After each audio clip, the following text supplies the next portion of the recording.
Traveling beyond the galactic rim is not a matter of distance or navigation, because over the decades, every single attempt to cross the turbulence ended in disappearance. Every ship, every crew member, every piece of equipment vanished without a trace. When the first confirmed contact from outside the galaxy finally happened, it revealed exactly why. The beings that arrived brought biology, technology, and strategies completely different from anything in galactic civilizations. What followed showed the true scale of the threat: planetary warfare, decades of population manipulation, and methods of destruction that bypassed every normal defense. Both Canon and Legends sources reveal 5 key threats that make traveling outside the galaxy a confrontation with extinction. The barrier itself forms the first threat. Scientific evidence proves the galactic rim works as a physical barrier that no normal technology can overcome. In Legends continuity, specifically R.A. Salvatore's novel Vector Prime, scientists at the Mnggal Society set up monitoring stations to study the galactic rim. Their research revealed critical information about what exists beyond the edge of map space. The Mnggal 4 outpost on Belkadan focused specifically on Sector L30, which their calculations identified as the most likely breakthrough point for contact from outside the galaxy. According to the novel, the theory was straightforward. Turbulence existed beyond the small band of empty space surrounding the galaxy, possibly caused by crossing too near a tremendous gravity field. What made the barrier's nature clear was not survivors returning with warnings, but the fact that nothing ever returned. Several brave warriors and desperate outlaws entered the galactic rim turbulence over the last few decades, yet none were ever heard from again. The novel states this clearly: no distress signals were received, no emergency beacons activated, no debris fields were ever found. Before Yuuzhan Vong's arrival, no one had witnessed evidence of a breakthrough from outside the galaxy. Many scientists argued that such a breakthrough could not even be accomplished. The galactic rim worked as an absolute barrier through natural forces so powerful that normal technology could not overcome them. While scientists had theories about causes ranging from gravitational problems to hyperspace disruptions, the practical result was always the same. Then, something proved the scientists wrong.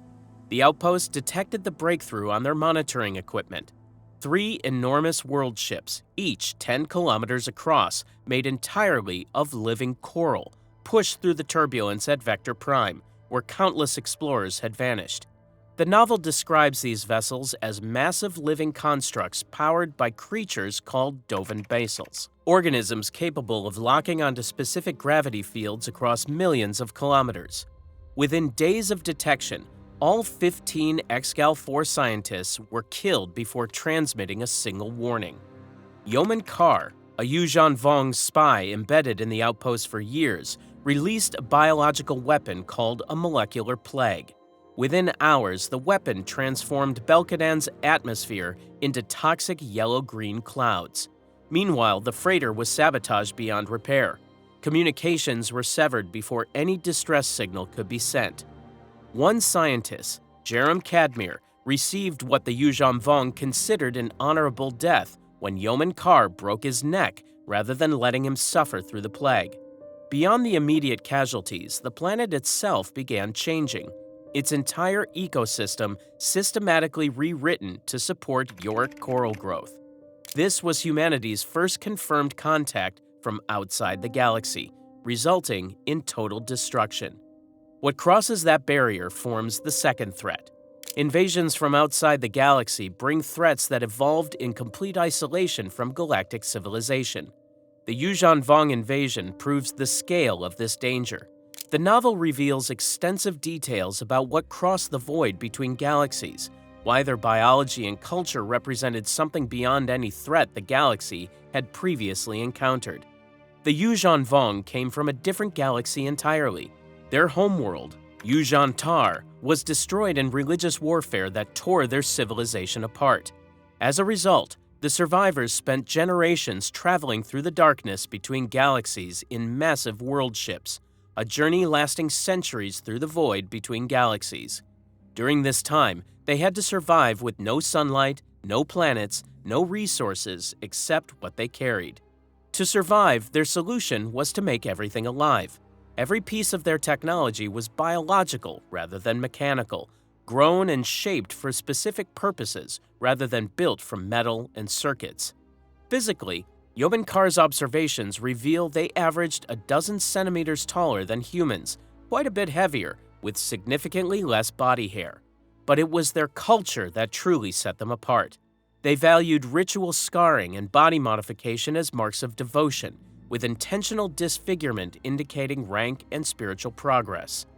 Yuuzhan Vong's features showed this devotion: an often broken nose, an extended tear to his lip, a split eyelid, all intentionally inflicted.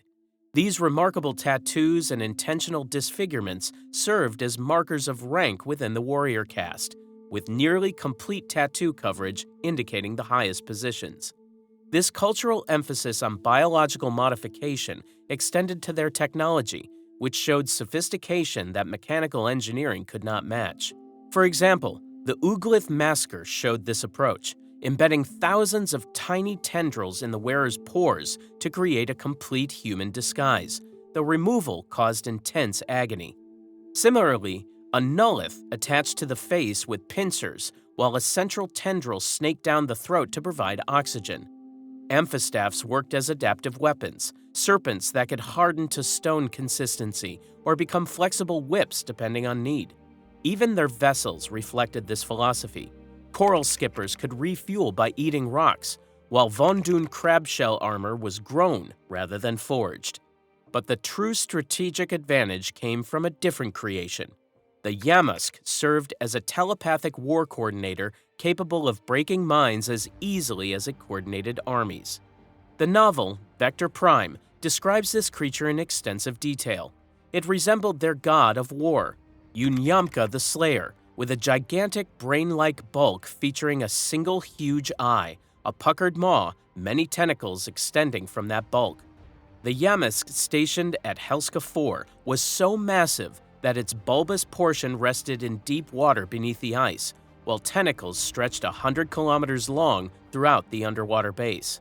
Beyond its physical presence, the War Coordinator's capabilities proved devastating to enemy forces. It could bring scattered units into tight focus, allowing coral skippers to fly in perfect unison, making them many times more efficient in combat.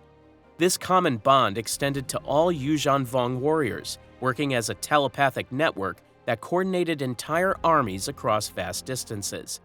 Additionally, the Yamask could produce offspring that were trained immediately through mental joining with the parent, allowing rapid expansion of their command structure. However, the creature's most dangerous capability operated on individual targets rather than fleets. Through direct telepathic contact, it could shave away sensibilities until prisoners were left broken, their minds snapped from waves of promised horrors. When Jedi Knight Miko Reglia was subjected to this treatment, he experienced telepathic despair so powerful that his training provided no defense. Those exposed found they could not close their eyes, forced instead to watch their impending consumption while thin tendrils pulled them toward the Yamask's maw. When all these advantages came together in a coordinated invasion, the destruction was absolute. In Legends continuity, the new Essential Guide to Alien Species records that the Yuuzhan Vong War lasted 5 years and killed an estimated 365 trillion sentient beings. They destroyed entire planets using a tactic called Yogan's Core, perfected by a legendary general in the ancient Kremlivian War. The process requires dropping a powerful Dovin basal to the planet's surface. Once deployed, it focuses one beam on the planet's core, the other on the passing moon, creating an inevitable gravitational catastrophe. Cernpedal became one of the first demonstrations of this method's effectiveness. When a Dovin basal was deployed on the surface, it pulled the moon Dobido out of orbit, triggering catastrophic tidal forces and geological upheaval across the planet. As the moon descended toward inevitable collision, Republic forces mounted desperate evacuation efforts. Chewbacca remained on the surface, coordinating rescue operations when Dobido finally impacted, crushing him, making him one of the first major casualties of the war. The third threat operates through manipulation rather than force. The unknown regions harbor civilizations that plan destruction across decades-long timelines. The Grysks represent a coordinated threat potentially more dangerous than direct invasion. In canon continuity, specifically Timothy Zahn's Thrawn Ascendancy trilogy, it reveals extensive information about threats operating beyond the edge of map space. The Chiss Ascendancy faces these threats in a region they call the Chaos, an area where hyperspace navigation is so dangerous that they rely on force-sensitive children called Skywalkers to guide their ships. Throughout the trilogy, particularly in Lesser Evil, Zahn explains that Skywalkers navigate through third sight, a mysterious ability that allows Chiss children to perceive dangers in hyperspace and maneuver around them. Without Skywalkers, navigation through the chaos takes several times longer, requiring jump-by-jump calculations where a single mistake can send a ship flying off course. The novel describes specific systems like Rapak as surrounded by variable electromagnetic fluxes, littered with asteroids that limit hyperspace entry to only a handful of vectors. These natural barriers make most systems nearly impossible to reach without precise navigation coordinates. Protected by these natural barriers, the Grysks operate from hidden locations and conceal their true appearance completely behind veils and armor with self-destruct systems. No one has ever seen what they look like, and the Lesser Evil novel describes the results of this secrecy clearly. When Grysks are eliminated in combat, their bodies explode with enough force to cause collateral damage to anything nearby, including their own comrades. What remains gives no clues to their biology or origin. Though their appearance remains hidden, their power is impossible to ignore. A single Grisk warship called Fate Spinner, classified as a Shatter-class Warmaster, could destroy an entire battle fleet in 2 hours.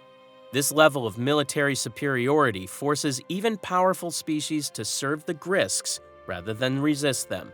Throughout Lesser Evil, Grisk representatives deliver explicit threats about who lives or perishes at their pleasure. The second book in the trilogy, Greater Good, reveals how a single Grisk agent planned the near-total destruction of an entire civilization in just 6 months using only 50 infiltrators. This agent, known as Jixtus, wore full veils that concealed his identity completely, served as a coordinator of Grisk operations. Rather than deploying armies or fleets, he relied on precision manipulation. 50 infiltrators called Agbuis spread throughout the target population, methodically identifying pressure points, exploiting cultural tensions. The results demonstrated the effectiveness of this approach. Within 6 months, civil war spread across the planet as gray-black clouds covered the atmosphere. City lights across the surface went dark. The engineered internal conflict caused the civilization to destroy itself. The Grysks have been planning Chiss destruction for at least 20 years, adapting their strategy as new generations of leaders emerged. In Greater Good, Jixtus acknowledges that 20 years ago, even 10 years ago, he would have said destruction of the Chiss ascendancy would be straightforward. However, he adapted his strategy as a new generation of leaders emerged. The novel shows him specifically recognizing Thrawn, Bakif, Arlani, and different types of leaders who think and plan outside normal patterns. The trilogy's final volume, Lesser Evil, establishes the broader scope of Grisk's ambitions. Beyond the Chiss, other nations existed throughout the chaos, all designated for conquest. Once these fall, the main galaxy becomes the next target. The Grysks view lesser space as future territory, with the unknown regions serving merely as the opening phase of a much larger campaign. The Grysks represent strategic manipulation, but other unknown regions' threats employ more direct brutality. The Vagari, documented in the Unknown Regions sourcebook, developed warfare tactics that contradicted every principle of civilized conflict. These nomadic pirates systematically captured prisoners from conquered worlds, then chained them in transparent pods welded to the exterior hulls of their warships. As a result, living captives worked as defensive barriers, forcing their opponents into an impossible choice: either destroy the captives to stop the Vagari vessels or allow the raiders to operate without resistance. For years, this tactic terrorized entire sectors until the Chiss Ascendancy finally encountered a Vagari armada in battle. Commander Thrawn eliminated the fleet, yet survivors managed to flee deeper into unexplored space. According to the sourcebook, their ultimate fate remains unknown, which demonstrates a persistent pattern throughout the unknown regions. Defeated threats do not surrender or integrate into galactic society. Instead, they retreat into uncharted territory, potentially regrouping across decades or even centuries before emerging again with adapted tactics. What appears eliminated may simply be waiting beyond the current detection range. The fourth threat defies every biological framework. The unknown regions contains entities that exist beyond normal understanding of life. The Mingle Mingle represents the most documented example of what lurks beyond map space. In Legends continuity, the 2010 sourcebook, The Unknown Regions, documents extensive information about threats lurking in unexplored territory. The sourcebook describes Mingle Mingle as thick, gray ooze that smells of sweet rot. This substance covers the planet Mnggal from pole to pole, forming a world ocean of living matter. Unlike static organisms, the entity shapeshifts constantly, creating pseudopods, fanged mouths, eyes on stalks, crawling worms, bat-like flyers as needed. Its origin remains unknown, though some theories suggest it may be from another dimension or another galaxy, tied to reports of shapeless beings from beyond known space. Mingle Mingle's age remains unknown, though some sources associate it with the Celestials era circa 30,000 years before the Battle of Yavin. If accurate, the hyperspace anomaly bisecting the galaxy may have separated the entity's influence from celestial projects during that era, suggesting it predates most galactic civilizations. While its origins remain disputed, its capabilities are extensively recorded. The infection demonstrates biological warfare refined over millennia. According to the sourcebook, Mingle Mingle erupts from concealed pools, spreading across its prey's faces before entering through mouths and nostrils. Once inside, the substance penetrates the cranium, consuming blood and muscle tissue to increase its own mass. Within 24 hours, the process is complete. What remains is a hollowed shell filled with the entity's material, with the original consciousness destroyed. However, the body continues working under Mingle Mingle's control. These animated hosts display vacant stares and jerky movements despite having no pulse or respiration. When they speak, their voices carry an unnatural buzzing quality with no emotional inflection. Within 7 days, visible decomposition begins as gray fluid seeps from every opening, while the body remains ambulatory. Alternative infection occurs through ingestion of even small amounts. Targets who swallow bean-sized portions experience the same internal consumption over several days, remaining fully conscious throughout the process as the entity systematically hollows them from within. What makes Mingle Mingle nearly impossible to eliminate is not its infection method, but its psychological strategy. According to the Unknown Regions sourcebook, Mingle Mingle employs documented psychological warfare techniques. Records show the entity repeatedly uses reanimated family members, particularly children, to emotionally manipulate survivors into compromising security systems or opening protective barriers. The planet Mnggal serves as its central intelligence, now utterly lifeless except for fossilized tree trunks. A ring of derelict warships orbits the world, including rare Grysks sail ships, Zim the Despot's treasure barge. Meanwhile, gray pools lurk in caverns and sewer systems across thousands of infected worlds, meaning the entity maintains a distributed presence throughout explored space. While immune to blasters and edged weapons, the substance can be eliminated through fire, acid, poison, or noxious chemicals applied in wide areas. However, destroying individual pools does not eliminate the central intelligence on Mnggal. While Mingle Mingle represents biological conquest, another unknown region's threat weaponizes decay. The Sorcerers of Rand exist in unique states of disassembly and decay, according to the sourcebook. Chronicler Suket documented encounters revealing their varied forms. Some lacked skin entirely, oozed fluids with each movement, while others existed as blackened skeletons somehow maintaining animation. Some appeared turned inside out with teeth protruding from raw tissue, though the most disturbing manifested as ribbons of flesh swirling through chambers. Their movement proves equally varied, with some hovering above the ground, others scuttling on multiple legs, still others flapping on wings while refusing to descend. Beyond their physical horror, their philosophy sets them apart from all known Force users. Rather than viewing the Force as energy created by life, they worship the dark as the ultimate end of all existence. In their belief system, destruction is inevitable, represents the only true power source. As a result, they reject both Jedi and Sith concepts as limited perspectives, claiming instead to commune with fundamental reality rather than an energy field generated by living things. To pursue this philosophy without interference, they maintain complete isolation.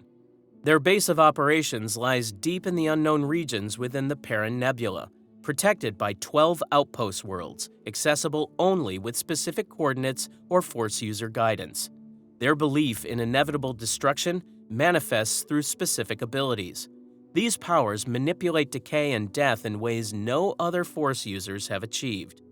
The fifth lurks even in familiar territory.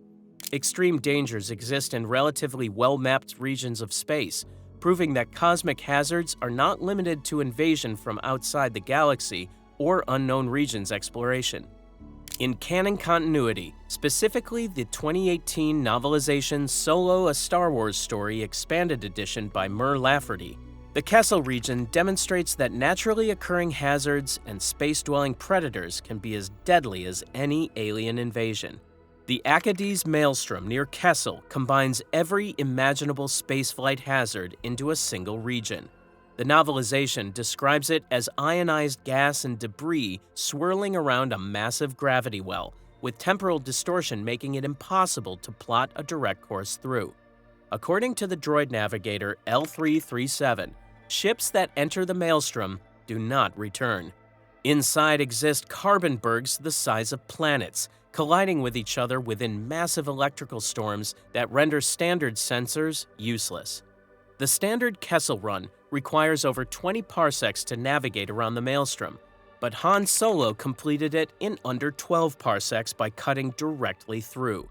This achievement saved approximately 25 to 30 light-years of travel distance while requiring simultaneous navigation through temporal distortion, gravity anomalies, electrical storms, planet-sized obstacles, and complete sensor blackout. However, the Maelstrom contains more than environmental hazards. The Summa Verminoth encountered during Han's run proves that life can adapt to even the most extreme conditions. This creature measures equal to an Imperial Star Destroyer at approximately 1,600 meters long, floating dormant in electrical storms that would destroy normal ships. The novelization describes it covered in eyes across every surface, constantly watching for prey. Its tentacles naturally conduct high-voltage electrical currents, indicating evolutionary adaptation to an environment lethal to most carbon-based life. When potential prey enters its territory, the entire organism activates from dormancy. Its hunting strategy demonstrates sophisticated predatory behavior, as tentacles spread wide to form cage-like structures, trapping ships while suckers and stingers prepare to breach hulls or consume vessels entirely. During the Kessel run, the Summa Verminoth pursued the Millennium Falcon toward the Maw, a planet-sized gravity well that prevents escape once ships cross the event horizon. Gravitational effects cause temporal distortion, making the creature's death appear to occur in slow motion. Its tentacles stretched beyond structural limits, snapped as different portions were consumed by the gravity well at different rates. The creature's eyes bulged from internal pressure as tidal forces stretched its body in some directions while crushing it in others. Despite its size and strength, it was systematically pulled apart by gravitational forces that no biological organism can withstand. The sum of Verminoth's death demonstrates a critical principle. Even apex predators evolved for extreme environments cannot survive conditions beyond their biological limits. These 5 documented threats reveal why the galactic rim works as an absolute barrier, not because it actively defends, but because normal technology and strategic frameworks fail completely in conditions beyond familiar space. What successfully crosses evolved specifically to bypass every assumption galactic civilization makes about warfare, biology, diplomacy, and the Force itself. Geographic isolation, not superior capability, explains why the galaxy has survived contact with these threats. When that isolation breaks down, casualties are measured in trillions. But threats from outside the galaxy were not the first species whose isolation produced powers that threatened galactic civilization.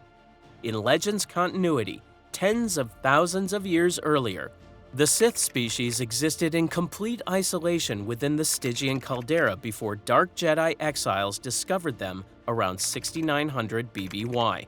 Contact with the galaxy transformed them into a threat that would nearly destroy the Republic during the Great Hyperspace War. To understand how isolation creates existential dangers, watch their full history next.